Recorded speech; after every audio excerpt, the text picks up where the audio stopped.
Мынау сайын сахара қыз келбетімен де аққудай сыланып, ақтотыдай түрленіп көз тартады. Ақ таулардың етегі мәңгі жасыл жалауын бұлғаған самырсынмен көмкерілген сай аңғарындағы күміс құштай өзені, арудың мойнындағы алқадай жарқыраса.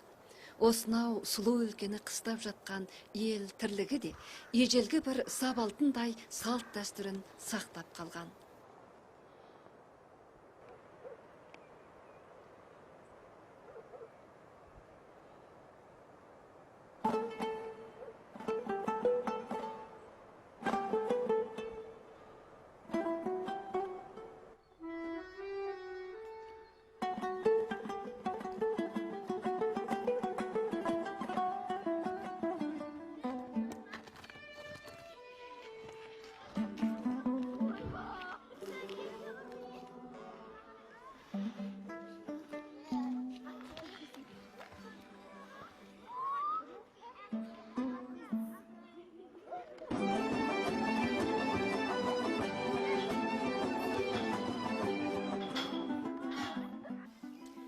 Ат көлікке мінгесіп ұшқасып, мектепке жиылған балалар, жібек жалы есіліп, суатқа түскен топ жылқы.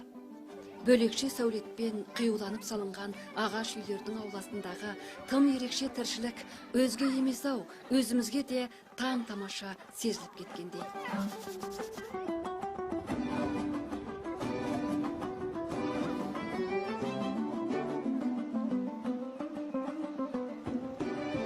Көкейге жиі орала беретін қайсы бір әуен еді ау. Сол әндегі көк түтіні жібек созған ауыл келбеті дәл осы ара.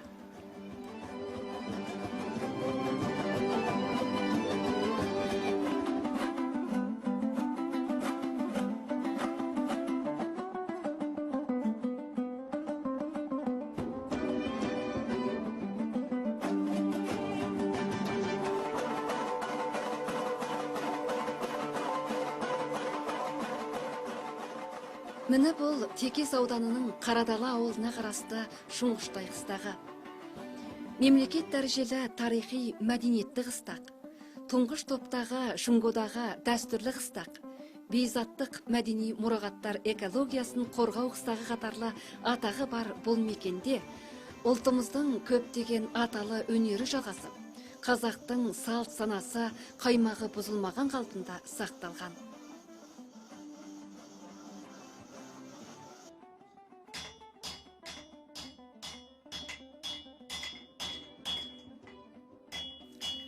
Мынау ұста жігіттердің қолынан шыққан айбалта, алтын күмістің буын, ақ алмастың суын тауып, қара темірді қамырша илейтін қазақтың дарқандық өнерін әйгілеп тұр.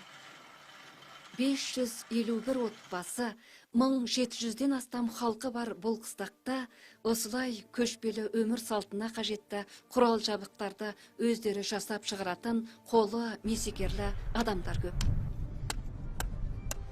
Жақсылап бұны үйреніп алсаң, сенің өмір азығың болады. Атқа тисе, алтын ерті отқа жақ деп, жылқы түлігінің бабы мен бағымына баса мән беретін халықтың ертоқым жасау өнері де осында ежелгі үлгісімен жалғасыпты. Ағаштан түйін түйетін шеберлер ағаш ердің қасы мен қапталын бүтін шөркеден шауып шығарса, ал мына қайыстан өрнек шығаратын өріншілер айыл өріп, ноқта түйіп, атқа қажетті бес тұрманын түгел сайлап алады екен.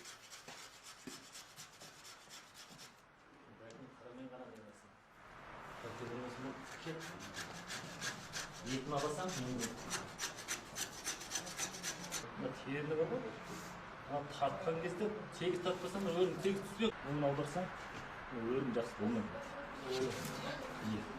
Мына астына. Әйбата. Аспасын өсіп тартып. Енді бұна өзіміздің ай тұрмағымыз. Қазақ енді атыс көз көрінді. Атыс әбзалдарын жөндеуіміз керек қой. Мінекін, бейсіп түседі. Мына қартығына тартылы бәз же? Мынадан да тартылған жоқ. Тартқан кезде бұнан қасылады. Ұлып тастаңдар. Қора қопсысы таза, ауласы тып-тинақтай іретті бұл қыстақ, ас суына дейін аталы өнермен дәмдеп, баспаналарының іші сыртын түгелдей сәндеп ұстап, сұлу табиғатпен бірге түрленіп тірлік кешеді. Әсіресе қыстақ келбетін ерекше сәнге бөлеп тұрған ағаш үйлердің көркі қаланың ғимаратына бергісіз. Мен осы 95-тен бір қата үй сап келе жатырмын. Сонда әзірге бұл үйіміз негізінен сол екі түрде салынады. Бірі қимақ-құдық, бірі науа-құдық болып салынады. Біздің дәстүрлі қазақи салынатын үйіміз қимақ-құдық. Әзір енді сол керіндігейінде сол 50-60-қа жақын үй салдық осы. Тасбазар көлеміндегі негізгі отырақтасқан жердегі үйді мен салып жатырмын негізінен. Мұны негізі жаңағы мына қолмен істейміз негізі. Мұнан қол сүргі дейміз, мұнан кергара дейміз. Партиямыздың ұлттық мәдениетімізге төккен мейір шапағаты мен осынау әсем қыстақ міне қазақ ұлтының этно мәдениетінің куәсі болып, Тәңіртаудың қойнауында құлпырады. Мұндағы мәдениет ата дәстүрімізден тамыр алумен қатар, осы өңірді сан ғасырдан бері мекендеп келе жатқан халықтың ардагер азаматтарының көрегендігімен әр дәуірге сай өз айшығын қалыптастырған. Шоңғыштайда тұңғыш мектеп ашып, су тиермен салдырған Қосдәулет ақалақшының өнегесін жалғаған осы ауылдың жігіттері су энергиясынан пайдаланып, төк шығару аспабын өздері жасап орнатып, қыстақта төкпен қамдап келгеніне де табаны күректей 20 жыл болыпты. Мына тұрған жеріміз Шоңғыштай мал шаруашылығы отырақтасқан рояны, мынаны қодыраң дейміз тұрған жерімізде. Бұдан осы қанық осы су төк арқылы төк шығарып пайдаланып отыр. Бұны пайдаланғанымызға 20 жылдан жоғары болды, 20 жылдай болды. Бұл су төгін пайдаланып отырғанымызда. Бұл су төгінен 1000-нан жоғары төк шығады.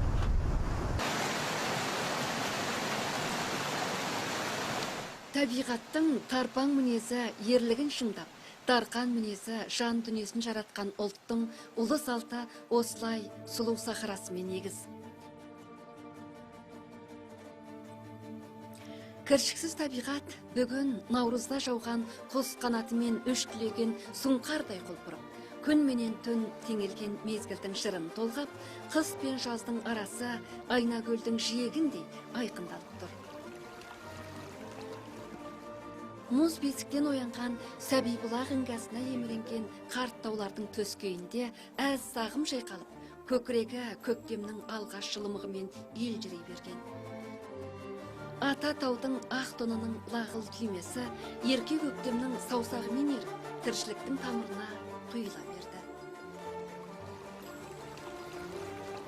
Ерке көктем, сен әуел табиғаттың қас пен көздің арасында құбыла берген мінезімен ғана емес, күнге қарап сиынған қарт көкірек дуалы ернінің көбірімен ақ бастау болып, тұман аршылып, бұлдырлаған бұлақ тілімен басталасың.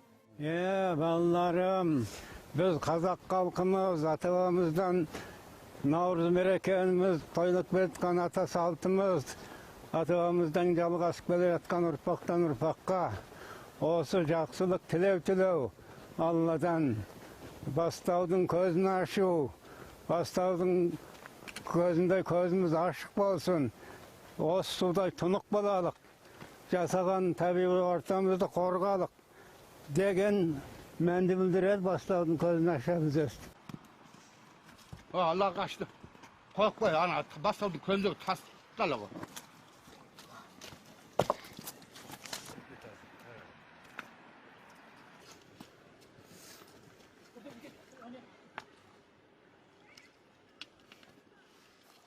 Ұлыс күнгі алғашқы тілек ежелден, атадан мал қалғанша тал қалсын деп табиғатқа амандық тілеумен басталған. Осылай наурыздың байырғы жосындарын ұрпаққа ұлағаттаған, қарттарды қадірлеген ауыл салт дәстүрден ешқашан ажырамас.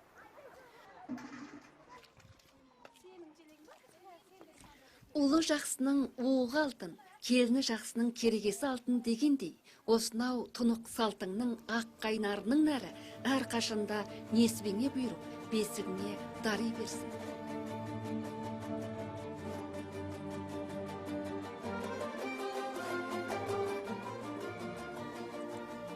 Мемлекет дәрежелі тарихи мәдениетті қыстақ атағы бар Шыңғыштай бүгін десе дегенде-ақ байтақ даланың бағзы салт санатын елестетті. Қазақтың ұлттық ғұрып әдетін сақтаған сұлу Сахарадағы ағаш кенттегі әр шаңырақ қыстан қалған сүрісін түгелімен қазанға салып, наурыз көже жасап, төңіректі ұлыс күнгі мерекеге шақырды. Ауылдың қадірменді қарт әз әжелерінен тартып, жігіт желең бала шаға демей, түгел атқа қонып, дүйім жұрт міні көп көжеге жиналды. Тарихта үйсін қағанаты орда тіккен өңірде тұлпар баптап тұрмыс кешкен халықтың ат үстіндегі салауатының өзі дәстүрге бай ауылдың даңқын асырған. Әр қойнауда қыз-қыстап жатқан халық, тататұғын ақтамын атпен барып. Ат тұяғы алысты жақын етер, сайгүлігін сайлап дел, баппен бағып. Тұлпардың тұяғынан бір сыр бағып, жылынар жер жүрегі дүрсіл қағып. Буымен көп көженің тал күшіктеп, бөртеді бол жусандар бүршік жарып. Сайлардан бүлкілдейді тау басына, толғатқан қыз тоқсанның қалжасы ма? Ауада жомарт елдің мейран қып, бақ береке тілеген мал басына. Боз таңнан жіби берген бөрі сырғақ, төл басы маңырайды тон ішіндақ. Шопанның таяғымен тоң жібіген, қамбардың құрығымен өрісің бақ. Олыс күні қазан толса, сол жылы ақ мол болар. Олы кісіден бата алса, сонда олжалы болар дейтін ақ батаға қол жайған көпшілік наурыздың сүбелі табағы мен киелі көжесінен дәм татты. Жаңа жылымыз жұртта жарылқасын, ескі жылымызда есіркесін. Аспаннан жаудырсын, жерден өндірсін. Ораға қой толсын, өрісімізге жылқы толсын. Босағамыз берік болсын, ортамыз ортаймасын, шаңғырағымыз шайқалмасын. Аспанымыз ашық болсын. Жасаған ортамыз бейбіт, ынтымақты, берекелі, бай бақытты ел болып, биіктен биікке шыға береді. Ана енді күйлерің шерт енді. Мақлонды ақсақалдар, ақсамайлананлар, наурыз мерекесі кегі байланысымен мен сіздерге Апторы Шамбұғының өз туындысы көрікті құштай деген күйді шертіп берейін, қабылаңыздар.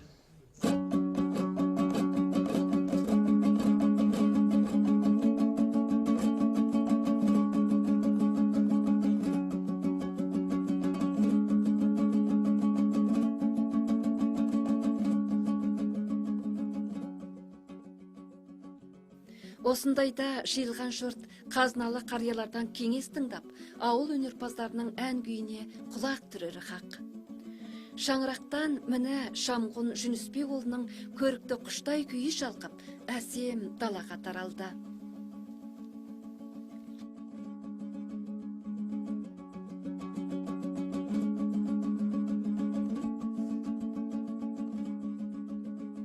Көп көжеге жиылған жұрттың легі енді өзге ауылға ат басын бұрды. Олардың соңынан тайға мініп тепеңдеген балалар да қалар емес. Олар осындай орайда тай құнандарын үйретіп алмаса, мінезді түліктің тұқымының аузы ертең көк шалғынға бір ілінсақ, қиянқылық көрсетіп, бұғалыққа бойсынбай кетеді.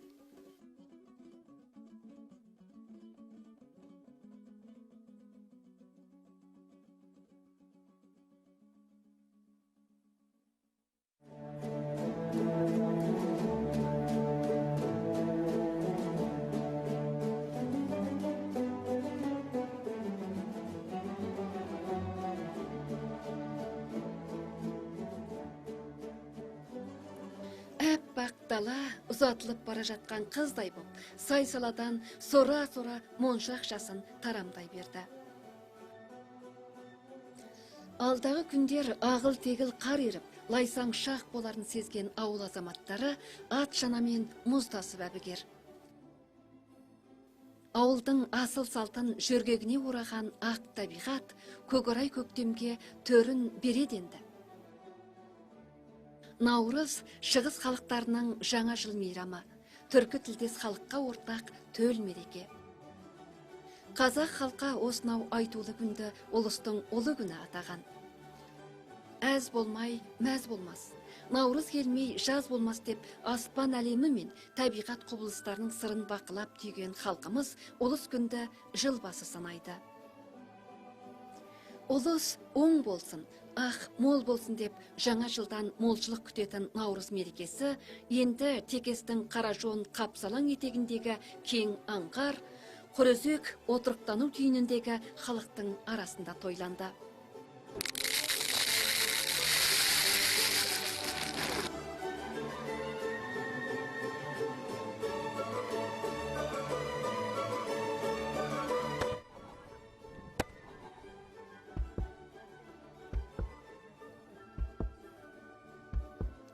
Қапсалаң саяхат көрініс районы деп аталатын осы бір жаңаша қыстаққа орын тепкен елдің табын-табын сиыр бағып, үйір-үйір жылқы айдап, жәнесінде саяхат ашып, 4 түлігінің өнімін базарға салып, беймарал таңда мамырыстан тірлік кешіп жатқан жайы осы.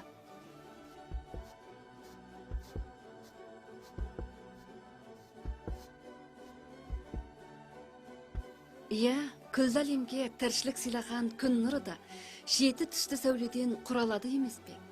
Қазақ халқының тіршіліктің ырыздығын жеті қазынаға теліп, жеті санын қастерлеуінің сыры да тегін емес. Атадан қалған заңымыз, анадан қалған дәміміз, наурыз көжеміздің жеті дәмінен ел мен жерге тоқшылық болсын деген тілектен туған. Мына судан азырақ сеуіп жаншимыз балалар. Балалар, енді бұл жаншылғаннан кейін әбден қауызын шығарып, азалап, содан кейін істетеміз.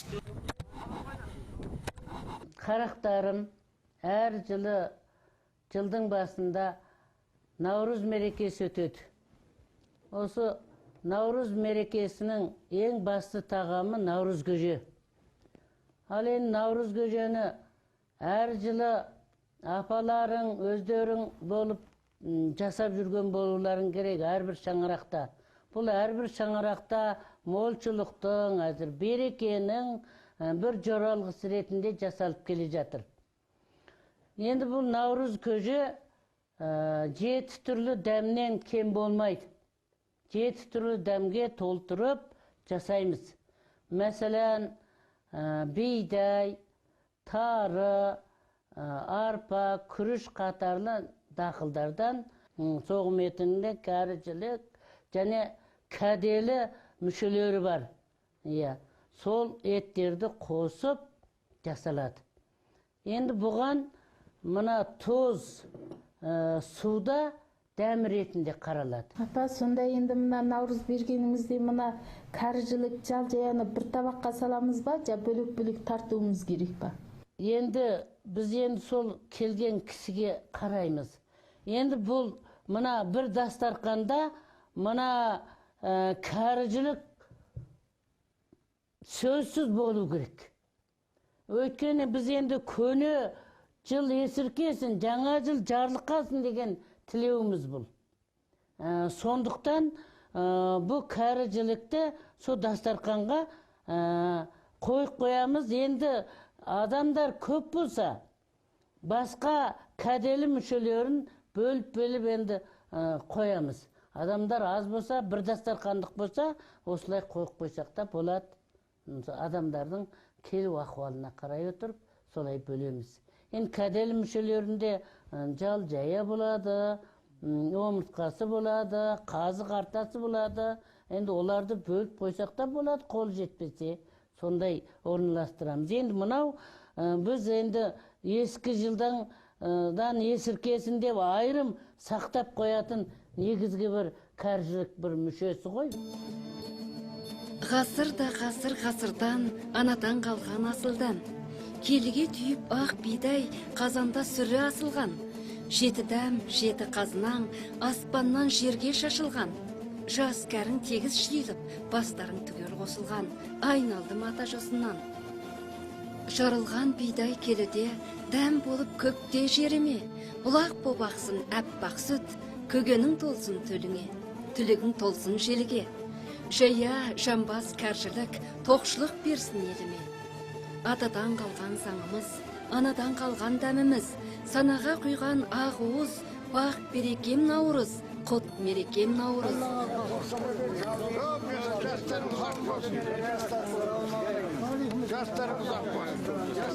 Жаңаша қыстаққа қоныстанып, сарайдай сәнді үйлерде отырған малшылар ұлыстың ұлы күнін ұлы жіңгір тоймен қарсы алды.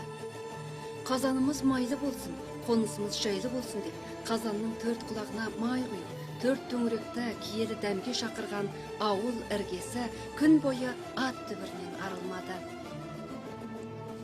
Өнегенің күні, бірліктің, теңдіктің күні әз наурыз, осылай көрікті текес даласын мәрие сәрие шаттыққа бөледі.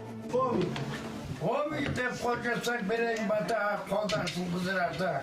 Кәршіліксініп жай жаматып, кетіріп тағымны жасаған наурызға берейін бата. Кек текестің адырлық жалпы жеріне берейін бата. 2017 жылғы наурызға сен халқымды балашаңыз Құдай аман қылсын. Аллаху акбар.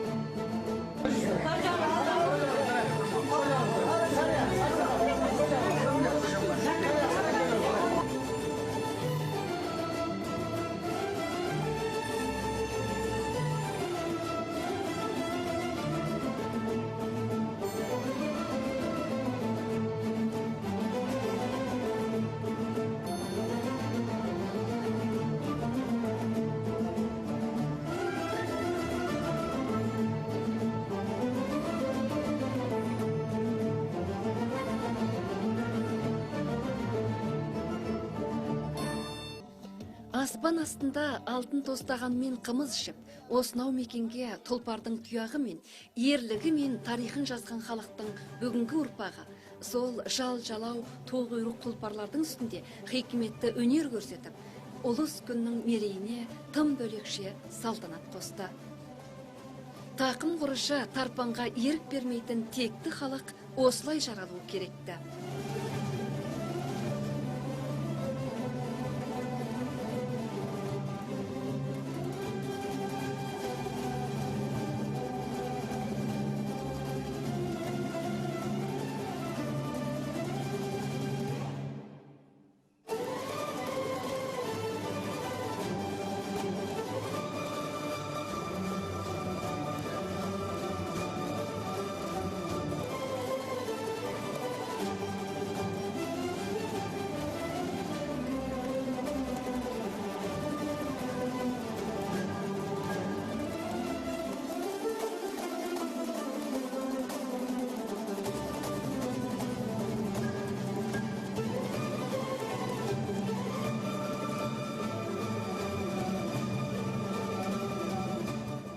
Ат үстіндегі мәдениет, тұлпар тұяғындағы ерлік, осынау тұлпарлы мекеннің даңқын аспандатып, Текес ауданының Саңлақ клубының бұл жігіттері автономиялар ойыныз көлемінде өткен талай-талай спорт қимылдарын тамашалаған халықтың таңдайын қақтырған.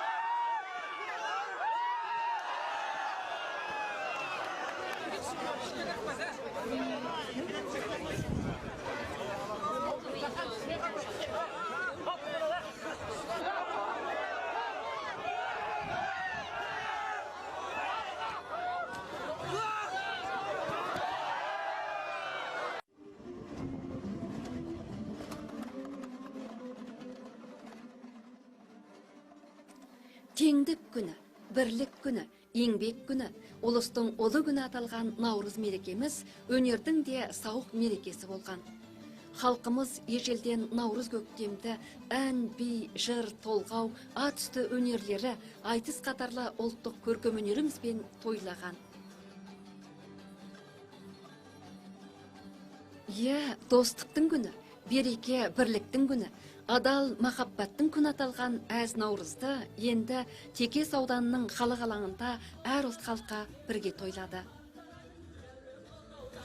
Алаңға қатар-қатар ақ боз үйлер тігіп, мерейі асып, мейманасы тасыған әр ұлттың балдан тәтті ынтымағы ән болып қалықтап, би болып түрленіп, күй болып шарықтады. Мұнау 225 бас, 16 қанат алып ағорда, былтыр күз 60 жылдық торқалы тойына арналып тігіліп, дүниежүзілік Шанхай Гиннес рекордын жаратқан болатын. Мұндай салтанатты орда осыдан 2000 жыл бұрын, осы топырақта үйсін қағанаты хан еліне қалыңға үйір-үйір жылқы айдатып, Шидүн ханшаны келін қып түсірген замандарда ғана тігілген шығар. Міне бүгін Текесте жасап жатқан 23 ұлттың қарт, кәдір, озат, жекелер уәкілі осынау әшекейлі ақ ордада бас қосып, қасиетті Наурыз көжемізден дәм татты. Наурызға арнап тігілген еңселі үйдің дастарханында бас қосып отырған барлықтарыңыздың 2016 жылғы Наурыз мерекелеріңіз құтты болсын. Наурыз мерекесіне халқымыз ұлыстың ұлы күні деп үлкен айшықтама немесе ат берген. Бұдан Наурыздың ұлы күн екендігін анық аңғаруға болады. Берілетін көжені тілеу көже деп берген. Тілеу көже деген сөздің өзі де халқымыз жақсы іске тілеу тілейді. Ал енді Наурыз күні біздің халқымыз үлкен кіші кәрі жас демей тегіс Наурыз берген үйлерді аралап, амандасып, сәлемдесіп, дидарласатын күн. Туыстар ара, көршілер ара, қолам қошынылар ара, келіспестік болса, ізгілікке бастайтын, ынтымақты дәріптейтін, татулыққа бастайтын күн. Бұның сыртында ынтымақ берекеге үйітін күн болып табылады. Наурыз мерекесі атадан балаға дәстүр болып келе жатқан қазақ халқының әр семьясында берілетін Наурыздан бүгінгі күнге жеткенде партия мен өкіметтің көңіл бөлуінде үлкен бір халықтық мерекеге айланды. Наурыз күні барлық адам бір-бірімен құшақтасып көрсін. Құшақтасып көріскенде бір-біріне ізгілік, мейір махаббат тілейді. Мейір махаббат тілейді. Осындай етіп, әр ұлт халқы береке бірлік ынтымаққа ұйысады. Мен бұдан былайғы жерде әр шаңырақтың түтіні тұзы ұшып, халқы берекелі болып, ауданымыздың 2020 жылдан бұрын дөңгелек дәулеттерге қол жеткізуіне дәулеті менен сәулеті жарасқан бір тамаша аудан болып құрылуына тілектестік білдіремін. Бұдан былайғы жерде ауданымыздағы әр ұлт халқының еншісі бөлінбесін, береке бірлігі сақталып қалсын, Илайым дәм тұзы ажырамасын, Текес ауданымыздың арманы жүзеге асады деп қараймын. Қане, көже алыңыздар. Қана көже алыңыздар. Көже алыңыздар.